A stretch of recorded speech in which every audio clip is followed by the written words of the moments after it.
ଯଦି ଆଜି ଏଇଟା ଦେଖିଗଲେ ଆମେ ଯଦି ସରପଞ୍ଚ ମାନଙ୍କୁ ଆଜି ସେ ଜିନିଷ ଦେଖିଗଲେ ସେମାନେ ତାଙ୍କର ମାଇଣ୍ଡ ଯଦି କ୍ଲିୟର ହବ ସେମାନେ ନିଶ୍ଚିତ ଭାବରେ ଚାଷୀ ମାନଙ୍କୁ ସେମାନେ ସବୁ ଗାଁରେ ଚାଷୀ ମାନଙ୍କ ସହିତ ସରପଞ୍ଚ ମାନଙ୍କର ସେମାନେ ଉଠା ବସା ସେମାନେ ରାତି ପାଇଲେ ମାନେ ସକାଳ ପାଇଲେ ସିଧା ଯାଉଛନ୍ତି ଚାଷୀ ମାନଙ୍କୁ ସେମାନେ ବୁଝେଇ ପାରିବେ।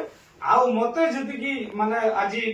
ଏତେ ଜିନିଷ ଦେଖିଲା ପରେ ଯେତିକି ମୋର ମାଇଣ୍ଡ ଯେତିକି କ୍ଲିୟର ହେଇଛି ଯେ ଆମେ ପ୍ରତ୍ୟେକ ଚାଷୀ ମାନଙ୍କୁ ମାନେ 10-10ଟା ଯଦି ଗଛ ସେମାନେ ଲଗାଇବେ ନିଶ୍ଚିତ ଭାବରେ ସେମାନେ 8-10 ବର୍ଷରେ ଗୋଟେ ଏମିତି ମାନେ ଯୋଉ ପେମେଣ୍ଟ ଅସୁବିଧା ସେଟା ସେମାନେ ସଲ୍ଭ ହେଇପାରିବ। ସେଥିପାଇଁ ବହୁତ ବହୁତ ଧନ୍ୟବାଦ ସରପଞ୍ଚ ମାନଙ୍କୁ ଆଉ ବିଶେଷ କରି ଧନ୍ୟବାଦ ଦେବି ଆଜି ଦେବାଶିଷ ସାର୍ଙ୍କୁ ତାଙ୍କର ମେନ୍ ପ୍ରୟାସରେ ଆଜି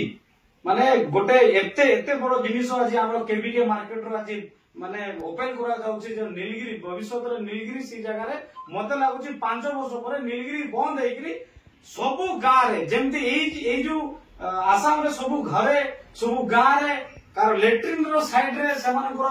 ବାଡି ପଟରେ ଯେମିତି ଅମୃତ ଗଛ ଲଗା ହେଇଛି ସେମିତି ନିଶ୍ଚିତ ଭାବରେ ଆମର ସେପଟେ ସବୁ ଘରେ ବାଡିରେ ସବୁ ଜାଗାରେ ମାନେ ଅମୃତ ଗଛ ହବ। ଏଇଟା ହଉଛି ସୁନିଶ୍ଚିତ ଆଜି ମୁଁ ଆଜି ଆସାମରେ ବସିକି ସେଟା କହୁଛି 5 ବର୍ଷ ପରେ